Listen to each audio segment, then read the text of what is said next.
começando o programa Alegria de Viver e eu tenho certeza que você deve estar admirando, gostando demais das obras, das histórias do Espírito Humberto de Campos. Através desta obra aqui você vai ter conhecimento de todas as histórias que Humberto pesquisa no plano espiritual. Ele traz para a gente várias informações. É lógico que tudo isso graças à mediunidade do nosso querido Francisco Cândido Xavier, não é? Aqui nós sempre procuramos trazer obras, especialmente as obras do Chico, para que a gente relembre, para que nós... que a gente consiga trazer para vocês essas obras que foram editadas há algum tempo atrás, que tem uma linguagem um pouco diferente, mas que através do programa, do vídeo, nós colocando sinônimos, e assim nós conseguimos fazer com que vocês consigam também relembrar, ter um entendimento maior sobre tudo aquilo que esses espíritos queridos trouxeram através da mediunidade do Chico. Então, se você não conhece a obra, assista os programas anteriores, você pode adquiri-la também. É um ótimo material para você estudar, para você contar para os amigos, montar reuniões, contar na sua casa espírita, inclusive. Então, tudo isso faz com que nós nos enriqueçamos. E seja bem-vindo, então. Eu sou Solange Salman Godoy, com o nosso querido André Luiz Ruiz. Como vai, André? Olá, Solange. Olá, queridas irmãs, queridos amigos. É sempre muito bom voltarmos a temas espíritas dentro dessa ótica de enriquecer com a atualidade, porque todas as histórias de Humberto de Campos, sobretudo neste livro, elas são aplicáveis aos nossos dias atuais, às nossas atividades, o nosso modo de ser, notadamente aquela que hoje nós estaremos trazendo neste estudo dos capítulos. Vamos dar continuidade a esse livro. Eu já disse a você em programas anteriores que nós não faremos a leitura sistemática de todos os capítulos. Vamos pular alguns que são mais próprios para o indivíduo ler do que para a gente comentar aqui, mas isso não significa que não sejam bons, apenas que a adequação ao nosso veículo é mais complicada. Então é mais fácil que você tenha um livro e leia. Mas serão poucos os capítulos que nós não estaremos abordando. Todos os outros estão disponíveis na internet, todos os programas anteriores, os livros anteriores estão podendo ser acessados. Você pode rever todos os capítulos que nós já fizemos deste livro, Cartas e Crônicas, Boa Nova e vários outros que também fazem parte deste acervo. Hoje nós vamos falar de um assunto sem comentarmos de início o título do capítulo. Mas você vai entender, quando nós chegarmos à leitura do livro, do capítulo de hoje, por que ele se chama dessa forma, por que ele tem esse título. E nós vamos contar algumas histórias para você com alguns personagens.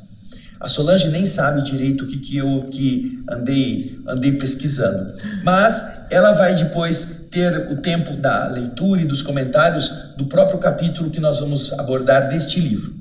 Para que você comece a meditar a respeito, eu vou contar algumas ocorrências vinculadas ao tema deste capítulo, envolvendo personagens importantes que a história relata, que você encontra em pesquisa, se você fizer, e que poderão te ajudar bastante. O primeiro deles é um psiquiatra, um criminologista, um estudioso italiano chamado Cesare Lombroso. Os que estudam direito encontrarão em determinada parte do seu estudo uma teoria chamada teoria do criminoso nato. Lombroso, na sua época, tinha a ideia de que o cérebro, a estrutura física, podia ser medida para identificar que aquele indivíduo que tinha aquela conformação fisiológica tinha alguma inclinação para o crime. Ele fez algumas pesquisas, ele era muito materialista, então ele acreditava que a matéria era aquela que produzia todos os fenômenos, inclusive da delinquência. E essa teoria do criminoso nato é muito comentada na época dos cursos, na época correspondente aos cursos de direito, por ser uma teoria que abordava a questão da criminologia, ligada à aparência física. Porém, Lombroso, como nós já você vai ver a imagem dele, o rosto dele, a época, ele é de 1800 e alguma coisa, e morreu em 1905, 1909, por aí. Ele desenvolveu sempre teorias, principalmente na metade, 3/4 da sua vida, ligadas ao materialismo, porque ele era um cientista, ele era um pesquisador, que acreditava apenas que a alma não existia, senão como uma sudorese do cérebro. O cérebro era que explicava tudo. E nas pesquisas que eu fiz, encontramos um relato interessante que você poderá acompanhar lá na Mundo Espírita, um site interessante, mundoespírita.com.br. Eu vou pegar apenas um trecho do César Lombroso, que diz o seguinte: como os materialistas de sua época, Lombroso acreditava que a personalidade moral nada mais era do que a secreção do cérebro. E nessa linha de raciocínio, a morte tudo extinguia. Em 1891, veja só, ele já está no fim da vida, ele vai morrer em Turim em 1909. Em 1891, devido às insistências de um amigo, Lombroso foi assistir a uma experiência com uma médium muito famosa na época, chamada Eusápia Palladino. Observou inúmeros fenômenos de efeitos físicos. Admitiu a realidade destes fenômenos, porém, preso às suas convicções materialistas, não podendo admitir pensamento sem cérebro e nem a sobrevivência do espírito após a morte, entendeu que esses fenômenos eram causados por funções neurofisiológicas daquela médium, da sensitiva. O cérebro dela produzia aqueles fenômenos. Quando chegamos no ano de 1902, vejam só, ela já está mais no fim da vida ainda. Em outra sessão, Eusápia Palladino, a mesma médium, foi fechada numa jaula, literalmente amarrada numa cadeira confortável. A jaula foi fechada e envolvida por pesados panos. Alguns fenômenos de efeitos físicos surgiram. De repente, Lombroso estava no local. Lombroso percebeu que das cortinas surgiu um vulto que veio deslizando em sua direção. Um arrepio intenso percorreu-lhe a pele inteirinha. Seus pelos ficaram eriçados. Ele imediatamente reconheceu a sua mãe. A mãe aproxima-se mais e mais. Abraça Lombroso carinhosamente. Beija-lhe a face. Ele a abraça também. Sente a sua carne, sente seu calor.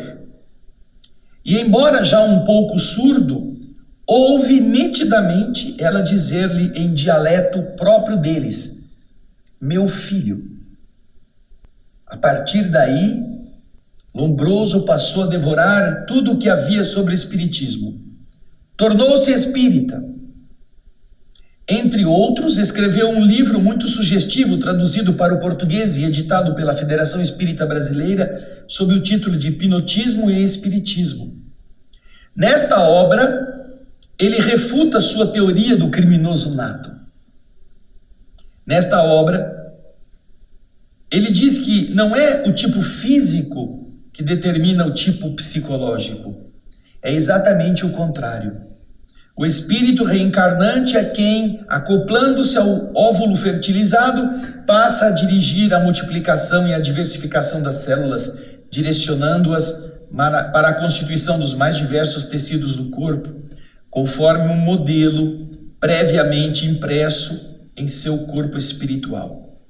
Quando ele escreveu este livro, no prefácio da obra, ele cita que seus melhores amigos tentaram convencê-lo do contrário da intenção de publicá-la, que certamente viria denegrir sua reputação.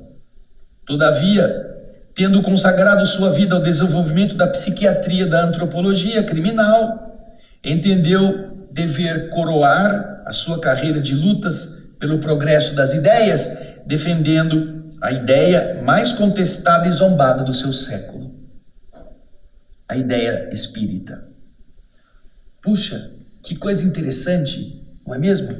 Alguém que está na academia, que é materialista ao extremo, que nega toda a possibilidade da existência da alma fora do corpo, que acha que o espírito é uma sudorese do cérebro.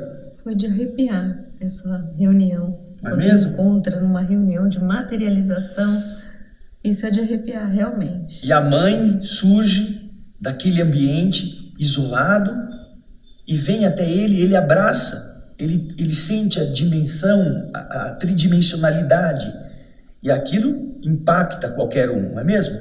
E ele teve a hombridade que falta a muita gente de negar aquilo que antes ele afirmava, de dizer que estava errado, de dizer que realmente não existe alguém cujo corpo produza a criminalidade, ao contrário.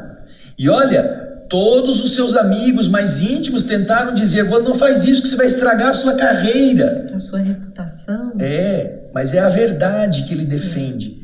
E é nisso que está a sua autenticidade de pensador. Aquele que tem o direito de errar, reconhece que errou e assume a nova postura depois de ter tido contato com essas realidades e vê-las como verdades. Mesmo porque, infelizmente, existiram outros pesquisadores que tiveram a confirmação, mas que não aceitaram aquilo que viram. Que não quiseram pagar um preço. Não quiseram dar o braço a torcer. Que preferiram que estava errado, o aplauso do mundo, o conceito da sociedade, e ficaram caladinhos a respeito, para não perderem o sucesso. Não é? O testemunho dessa realidade, para alguns, é pesado demais de acordo com seus interesses. Porém, não é ele o único. Nós temos um outro, também é muito famoso, mas não tão famoso entre nós. Ele é um bispo, um cardeal, um bispo da cidade de Barquisimeto, lá na Venezuela. Dom Henrique Maria Dubuc. Ele era um bispo católico dessa grande cidade. E esse bispo estava escrevendo, na época, em 1920, por aí, ele estava escrevendo um livro para combater a doutrina espírita, que estava chegando aos arraiais venezuelanos da época. E estava com o apoio da igreja para fazer uma obra escrita com a finalidade de ridicularizar, de negar os fenômenos da mediunidade, os fenômenos dessa troca de informações entre os dois lados da vida. Porém, ele foi ao Vaticano em uma reunião para os conclaves que se faziam na época, e em certa noite ele estava sem fazer muitas coisas em determinado local, e ele viu seus amigos bispos passando. E ele perguntou: onde vocês vão? E eles disseram: nós vamos numa reunião espírita. Vamos falar com os mortos. Você quer ir? Ele, que não acreditava nisso, porque estava escrevendo justamente contra isso, disse: vou lá ver como que é, eu não vou perder por ver isto. Aí ele foi a essa reunião. E nesta reunião, para tentar provar que esta coisa era uma alucinação, ele colocou um bilhete, fez uma pergunta escrita num papel e prendeu dentro daquela faixa que os bispos utilizam, escondido, ninguém sabia. E ele foi a essa reunião, e nesta reunião, dentro do Vaticano, com médiuns, clérigos também, e dizem que os padres têm uma excelente equipe mediúnica, que eles estudam essas questões com bastante profundidade e realizam reuniões mediúnicas também no Vaticano. Ele estava presente quando, através de um desses médiuns, se comunica uma entidade, um espírito que começa a falar e se dirige a ele. E esse espírito começa a dizer-lhe sobre as coisas que ele estava procurando, começa a dizer-lhe sobre sua própria identidade, sobre quem ele foi, o que ele fez, como se já conhecesse há muito tempo. E aí, esse espírito diz a ele: você tem uma pergunta escondida aí na sua faixa de bispo. E eu gostaria muito que você soubesse que a resposta para essa pergunta é isso, e respondeu a pergunta. Porém, quando terminou a reunião, apesar de ele ter ficado impressionado, ele negou a todos os seus amigos que aquilo fosse verdade. Aquilo foi uma invenção, ele não tinha nada. Ele negou-se a reconhecer. Foi embora, voltou para Barquisimeto e ficou impressionado com aquilo. Porém, alguns meses depois, voltaram todos os bispos ao Vaticano e de novo foram a uma reunião. E lá na mesma reunião, onde o próprio Henrique Maria Dubuque voltou a ir também, a entidade de novo se manifesta pelo médium católico, padre, e diz: por que você não assumiu aquilo que nós dissemos a você? E aí o padre ou o bispo diz a ele: mas quem é você?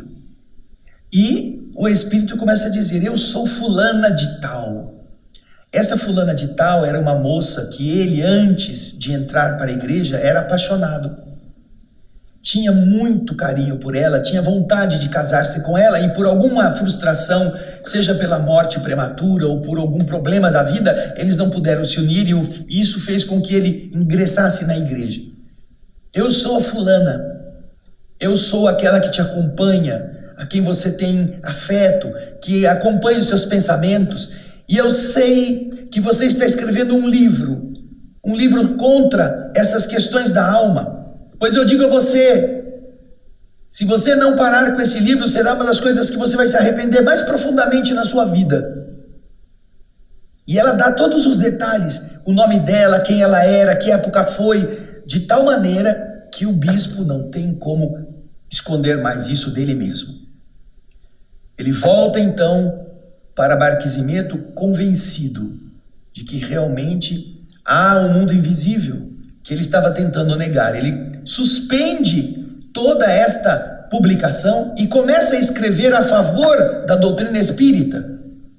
Começa a escrever sobre os temas da espiritualidade. E sabe o que acontece? O Vaticano o convoca ao Vaticano, o Papa o convoca ao Vaticano e o confina no Vaticano, acusando de práticas heréticas. A ele, não aos outros bispos.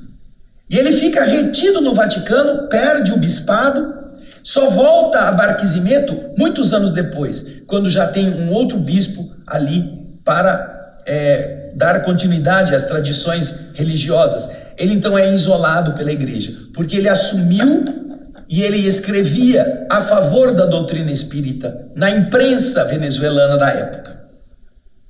Dom Henrique sem H, Henrique Maria Dubuque, D-U-B-U-C, você vai ver a foto dele aí, uma pessoa de carne e osso, e que depois que desencarnou, era um dos dirigentes, ainda é um dos dirigentes da instituição espírita na Venezuela, chamada Mensagem Fraternal do nosso saudoso Alípio Gonzalez. É um dos dirigentes da equipe de dirigentes dessa instituição tão nobre, difundindo doutrina espírita lá na Venezuela. Henrique Maria Dubuque, padre, bispo, com a coragem de, depois de ter tido certeza da exatidão da sobrevivência, faz o seu testemunho público dessa crença. Interessante isso, não é? Nossa, muito bacana. Interessante também que, como o Maria Dubuque é o dirigente espiritual do Mensagem Fraternal, e a mensagem é do nosso querido Alípio Gonzalez, já desencarnado, mas quando Alípio estava vivo e ele esteve aqui no Brasil, o próprio Alípio participou de uma reunião de materialização, acho que até mais de uma, e ele teve a oportunidade de ver, de tocar, de dar as mãos para o espírito materializado na sua frente. E nisso nós ouvimos da boca do Alípio ele narrando esse acontecimento também foi muito bonito. Isso mesmo, Solange. Ele foi a uma barbearia, foi levado pelos amigos espíritas de Araras a uma barbearia de um trabalhador normal, mas médium de efeitos físicos, Carlos Henrique Seixas, uma coisa assim. E nessa barbearia, na primeira vez que eles foram, eles chegaram atrasados, ainda estava chovendo, e eles entraram no fundo. Ele presenciou fenômenos maravilhosos, físicos, efeitos físicos.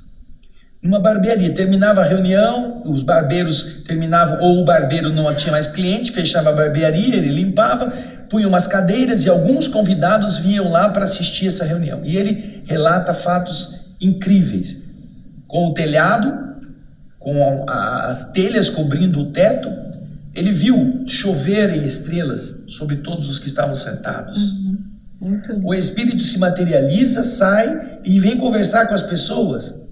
E conversa com ele, apresenta a ele determinados aparelhos pequenininhos, e então o espírito diz: segura isso na sua mão. Aí o Alípio põe o aparelhinho, o espírito materializado, coloca o aparelho na mão do Alípio, manda ele fechar a mão, e ele vê todas as veias, todos os ossos, por meio desse aparelho que o mundo espiritual possui. E o espírito materializa e desmaterializa esse aparelho assim, rapidamente.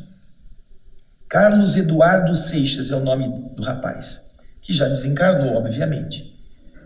Então você vê, entre muitas outras coisas que o Alípio contou, porque ele esteve nessa reunião por 2 ou 3 vezes, em épocas diferentes, em que esses fenômenos aconteciam.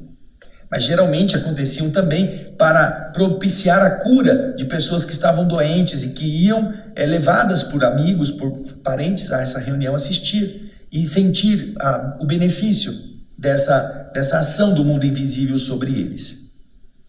E por falar em médicos, veja só, você não tem ideia de como pode ser materialista uma pessoa que trata do cérebro dos outros, que estuda o cérebro, que sabe como as funções cerebrais são importantes, são fundamentais. E nós temos então como terceira história, além dessa que a Solange recordou muito bem, do Alípio, a terceira personagem que eu quero comentar com você é a de um neurocirurgião americano. Você não tem ideia como são, vamos dizer assim, avessos às questões da espiritualidade, pessoas que vivem em um país anglo-saxão, um país muito racional, tão diferentes dos países de herança latina. Esse neurocirurgião, ele estava escrevendo também um livro para combater as teses ligadas às questões da imortalidade. Aquelas histórias das pessoas que quando estavam em experiências de quase morte viam túneis e viam entidades, aquela coisa, ele estava dizendo que isso não era nada senão a ação do cérebro, a hipóxia, a falta de oxigênio nas células cerebrais que produzia esse fenômeno. Estava escrevendo sobre isso para combater essa ideia. E então, já bem adiantado no tema, ele tem uma pneumonia. Ele sofre de repente uma pneumonia. Essa pneumonia o leva à UTI. Nessa UTI ele permanece algo em torno de 15 dias, num estado bastante grave. Surpreendentemente, assim, rapidamente ele piora muito. E, surpreendentemente também, ele melhora rapidamente. Quando ele volta a si, ele que ficara num estado quase vegetativo, ele volta a si depois de ter vivido tudo aquilo que ele negava. Ele se recorda que saiu do corpo, ele se recorda que esteve em contato com outras inteligências, que conversaram com ele, que disseram coisas que só ele sabia e que ninguém mais podia imaginar, que estavam alertando sobre as suas pesquisas negativas a respeito desta realidade. E quando ele acorda, surpreendentemente melhorado, ele tem o valor, a hombridade de escrever um livro com o nome dele e a sua condição de neurocirurgião. Ele, que se chama Dr. Eben Alexander III, escreve um livro, A Prova do Céu. Você vai ver a capa aí na tela. A Prova do Céu, cujo subtítulo é Jornada de um neurocirurgião à vida após a morte. Isso está na capa do livro. A jornada de um neurocirurgião que negava esse fenômeno, a vida após a morte. Você não imagina o impacto que isso tem numa comunidade de materialistas, não é mesmo? Um neurocirurgião como César Lombroso também, um psiquiatra, um criminologista, um pesquisador, um cientista que nega princípio e depois constata a verdade. E que vem dizer a respeito de que realmente estava enganado.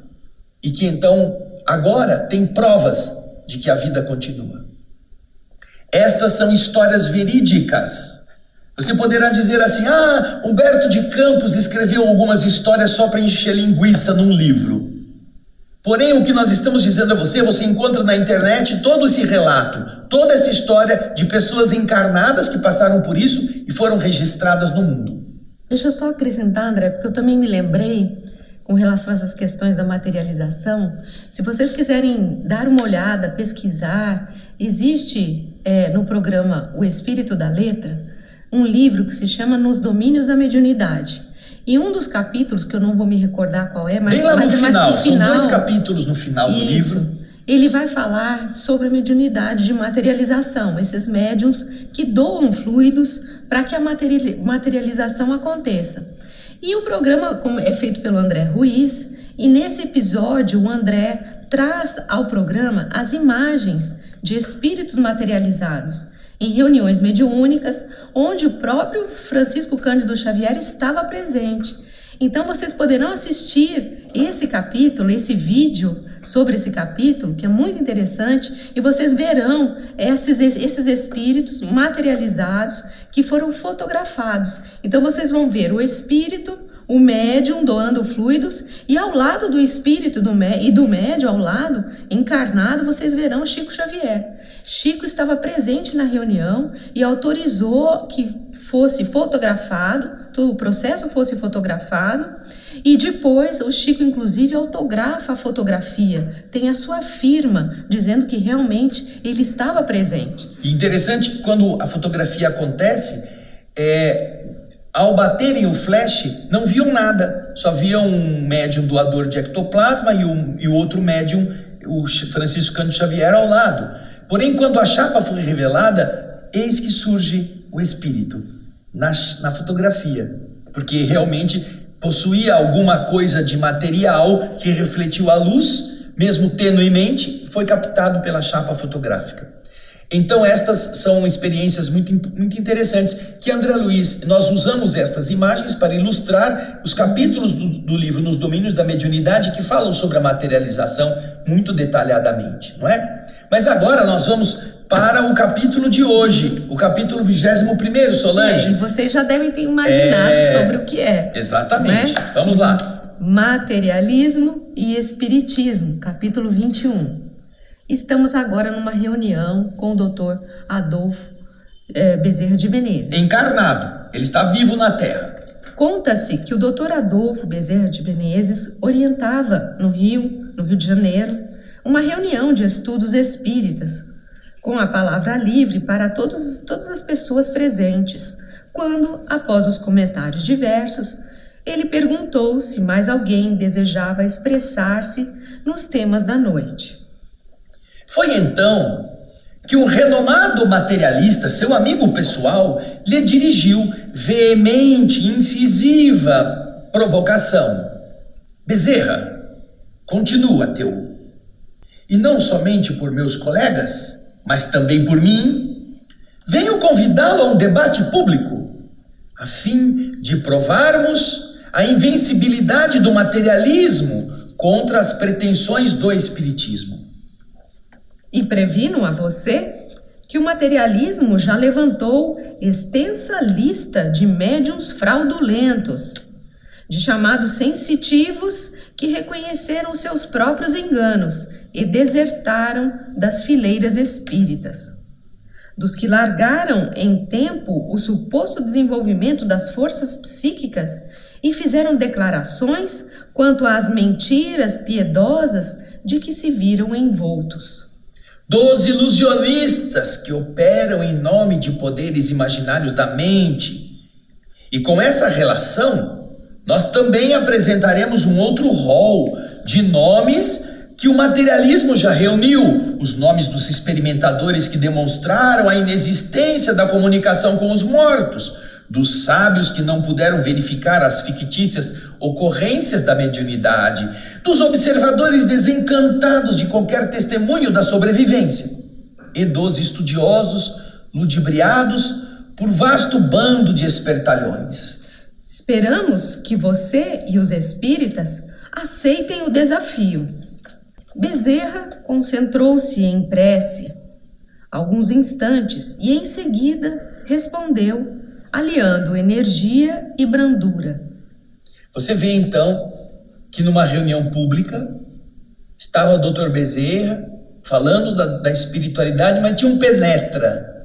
Tinha lá os curiosinhos, ainda mais no tempo de Bezerra. Antigamente era muito comum os intelectualoides, só os que ficavam lendo metapsiquistas, as coisas da explicação científica desses fenômenos sem o espírito. São os espíritos que negavam o espírito. É engraçado isso. E lá está um deles, né? Um carinha muito safo.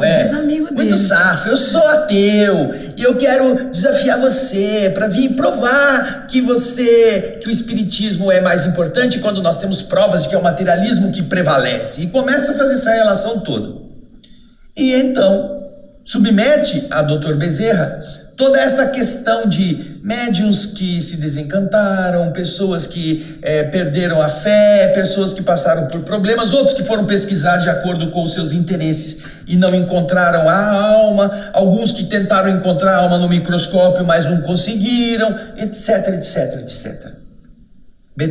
Bezerra está ouvindo, deu a palavra ao público e o desafio veio imediatamente por parte desse que parecia que estava muito bem calçado, com muitas provas, desafiando o Dr. Bezerra para um debate público. E então, depois disso acontecer, Dr. Bezerra, que não falava por si, mas falava por todos os espíritos que ele representava na Terra, com o seu elevado senso de amor e de respeito à verdade, Humberto conta que Dr. Bezerra eleva o pensamento numa prece antes de responder. E envolvido por essa vibração amorosa, começa a responder ao seu desafiador. Você vai acompanhar conosco. Veja aí na tela. Aceitamos o desafio, disse Dr. Bezerra, aliando energia e brandura. Porém, tragam também ao debate aqueles que o materialismo tenha soerguido moralmente no mundo. Os malfeitores que ele tenha regenerado para a dignidade humana. Traga os infelizes, aos quais ele haja devolvido o ânimo de viver, os doentes da alma que ele tenha arrebatado, que ele tenha tirado das fronteiras da loucura, as vítimas de tentações escabrosas, horrendas, que ele tenha restituído a paz do coração. As mulheres infortunadas que terá arrancado ao desequilíbrio. Traga os irmãos desditosos de quem a morte roubou os entes mais caros, a cujo sentimento, enregelado, congelado na dor, terá estendido o calor da esperança. Traga as viúvas e os órfãos, cujas energias terá escorado, sustentado para não desfalecerem de saudades diante das cinzas do túmulo. Traga aqueles que o materialismo pôde amparar como os caluniados aos quais tenha ensinado o perdão das afrontas, os que foram prejudicados por atos de selvageria social, mascarados de legalidade, a quem o materialismo tenha proporcionado sustentação para que esqueçam os ultrajes recebidos. Traga os acusados injustamente, de cujo espírito rebelado terá subtraído o fel da revolta, substituindo pelo bálsamo da tolerância. Traga os companheiros da humanidade que vieram do berço, cegos ou mutilados, enfermos ou paralíticos, aos quais terá ele tranquilizado com princípios de justiça para que aceitem pacificamente o quinhão de lágrimas que o mundo lhes reservou. Traga também os pais incompreendidos, a quem o materialismo deu força e compreensão para abençoarem os filhos ingratos, bem como traga também os filhos abandonados por aqueles pais, aqueles mesmos que lhes deram a existência, aos quais o materialismo tem auxiliado para continuarem honrando e amando os pais insensíveis que os atiraram em desprezo e desvalimento. Que o materialismo traga também os tristes que haja imunizado contra o suicídio, os que foram perseguidos sem causa aparente, cujo pranto terá enxugado nas longas noites de solidão e vigília, afastando-os da vingança e da criminalidade. Traga os caídos de todas as procedências, a cujo martírio tenha ofertado apoio para que se levantem. Nesse ponto da resposta, o velho lidador Bezerra de Menezes fez uma pausa, limpou as lágrimas que lhe deslizavam no rosto e terminou dizendo: "Ah, meu amigo, se vocês, materialistas, puderem trazer um só dos desventurados do mundo, a quem o materialismo terá dado socorro moral para que se liberte do cipoal do sofrimento, nós, os espíritas, aceitaremos o desafio." Profundo silêncio caiu na pequena assembleia. E, porque o autor da proposição baixasse a cabeça, Bezerra, em prece comovente, agradeceu a Deus as bênçãos da fé e encerrou sua sessão. É assim que o materialismo termina. Pode ser uma bela teoria, mas termina por falta de frutos. Pode ser hábil para contestar, mas não semeia nada. Reconhece o vazio, reconhece o erro, mas não aponta nenhuma solução que seja realmente nobre, que acrescente ao espírito em elevação moral, em ânimo, em boa vontade. Fala da dor do corpo e aponta o suicídio como solução. Como se matar o corpo fosse justamente a solução para todos os problemas. E não aponta nenhuma esperança. Assim é o materialismo até hoje. Uma grande cornucópia de teorias vazia de fatos. Fatos construtivos. E, obviamente, com base em algumas alegações, como ele apresenta na sua fala desafiadora, ele pensa que porque existem pessoas que se equivocam ou que têm frustrações e que são contrárias à realidade, essa realidade deixa de existir. É a mesma coisa que dizer que porque existem cegos no mundo, o sol não pode ser real.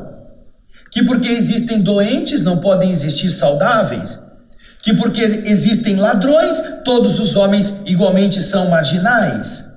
Esse é o raciocínio deste homem materialista, que pretende negar a evidência, negar a verdade, alegando as exceções à verdade como prova da verdade, sem aprofundar isto, e obviamente sem poder fazer aquilo que Bezerra convida para fazer. Discutiremos com vocês, se vocês trouxerem algo de bom que o materialismo tenha feito no erguimento dos seres caídos.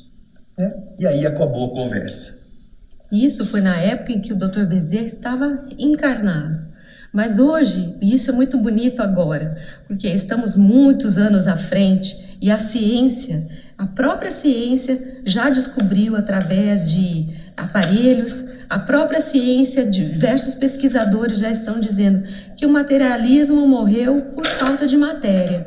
Esse é um tema que é bem interessante e se você quiser pesquisar, já existe as pesquisas observando que todas essas questões daquilo que nós achamos que é matéria, na verdade é energia, uma energia que foi condensada. E a própria ciência já está falando sobre isso, dizendo que o materialismo, essa coisa tão palpável, tão real, que nós achamos que está aí, na verdade isso não existe, justamente pela falta de matéria. Quando ela é examinada lá no seu íntimo, lá no seu núcleo, nós vamos ver que a matéria em si não existe.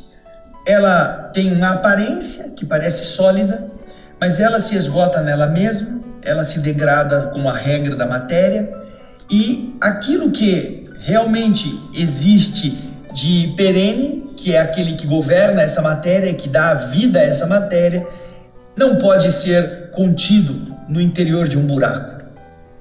Seria o desperdício supremo permitir uma inteligência que transfira-se para o subsolo em todos os seus saberes, em todas as suas descobertas, em toda a sua riqueza espiritual. A lógica diz isto, mas mais do que isto, já as pesquisas científicas estão mostrando a sobrevivência do espírito. E isso nós vamos deixar para você pesquisar, ok?